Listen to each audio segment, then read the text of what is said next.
So, here's the second game. Now, this one is a little bit strange. Let me try to explain it to you here. The teams are going to change just a little ways into this game. Somebody's going to leave, I'm going to come in, and then things are going to get interesting. Um,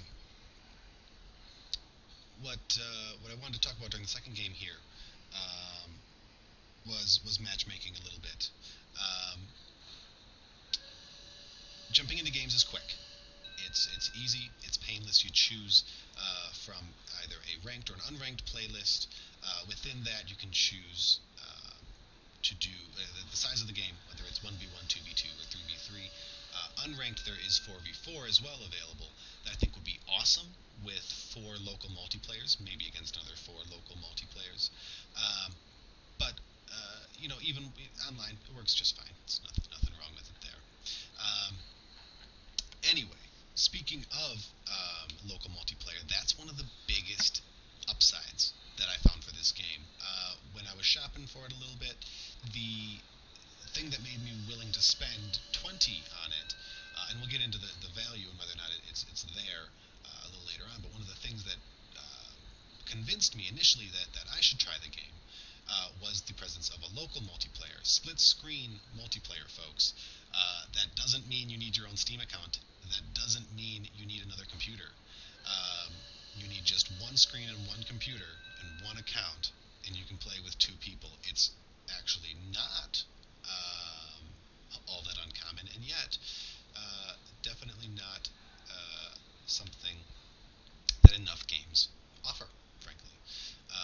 And this game really does. It really is kind of set up to be awesome. Now, if you can look at the score screen here, my picture shows up under Trindamir's name and Dr. Hurt's name.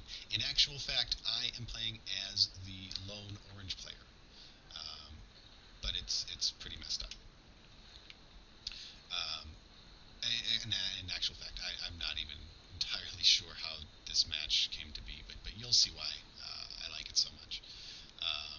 It's a lot of players change, and for some reason it's a 2v1 here. That actually shouldn't happen. In a 2v2 match, if someone leaves and they're not replaced, an AI player will step in. Um, I don't know why there isn't one here. It could be that it's a ranked match or something like that. But usually an AI player would step in here and make everything okay. Um, Gosh.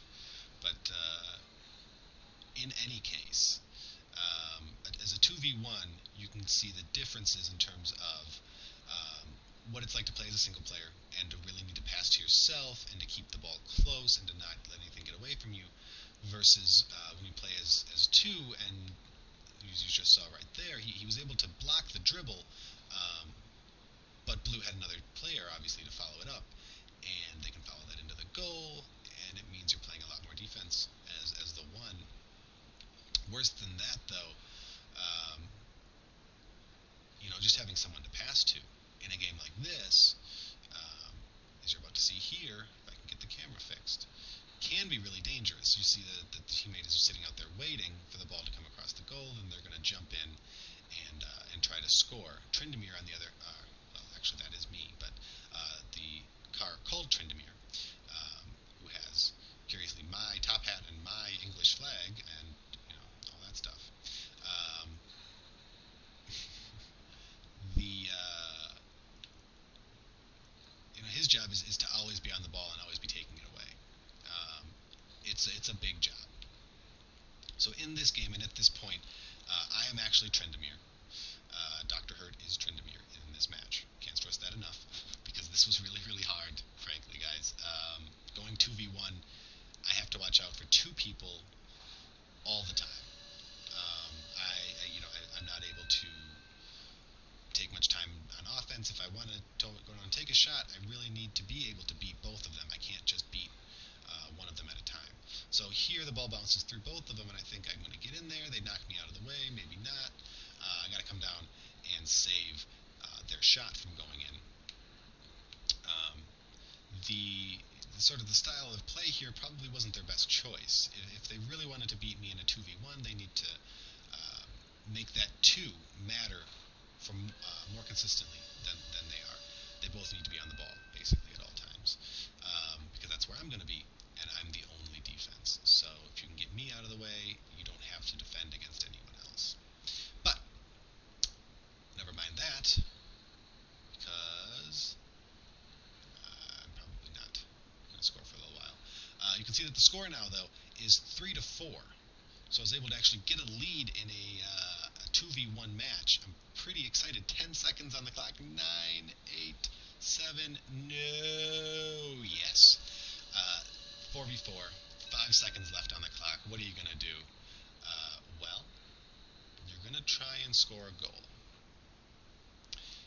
Clock drains, we go to overtime, they get the overtime shot, they put it back into the corner. That kickoff really is where a lot of, the rest of the play is going to be decided. So from a competitive standpoint, it's extremely important.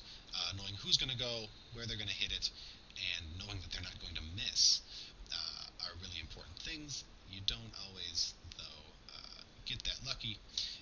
So there we saw I was able to shoot it towards the goal, but it was pretty slow. I didn't get a lot of heat on it. They were pretty easy, not very hard pressed to push that one out of the way. But playing with it on their side is always to my advantage. And it happens often enough that mistakes are made. And there I am, I'm playing goalie a little bit. They're not able to really get a good head of steam on it. I see my opportunity. I take it all the way back to the other side, and I have one versus two, simply by playing lots of defense and being hard-nosed on the ball and not letting them pass it to one another. So that was really the key for me in this game, was not to allow them to pass. Through all of this, in this experience in particular, the game sometimes is just ready to break your hands. You're pushing, you're squeezing the controller so hard, you're pushing the buttons so hard, ripping on the sticks and all that sort of stuff, so that you end up hurting by the end of a match like this one, and it's time for a little break. Maybe we take a break and watch a replay of the victory or something like that. But there's definitely an eye for presentation in the game here. If we zoom up a little bit here, take a look around at the stadium that we're in. This one doesn't have grandstands. A lot of the other ones will. This one is just sort of a giant. I don't know that it's a cathedral. It's an auditorium or a hangar of some kind. Some tracks up here for something. Maybe a train station. Yeah, look, there's a train. So here we've got a train station. With a field underneath it. We've got some statues. We've got in the distance lightning.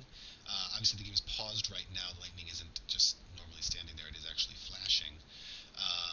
It's a rainy day outside in the city. We got a beautiful field here to play some Rocket League on. And if you're winning 1v2, well, this is all a lot of fun. You see some billboards around the outside there. This arena isn't the best example of it, but where you see that cross-promotion of games in the antennas, and so in a little bit of customization, you really don't see it in the level design and the stadiums here. There's definitely an opportunity to be doing something like that. I don't know that it would add a whole lot to just do it as a cross-promotion. It might be more effective to actually sell some advertising there, as much as I don't like advertising. I don't mind, realistic billboards, and if we can get realistic billboards, and that means a DLC or something, the game can make a better impact, they can make more game, I'd be all for that. Anyways, speaking of things that we think the game can do a little bit better, I will see you in the next match.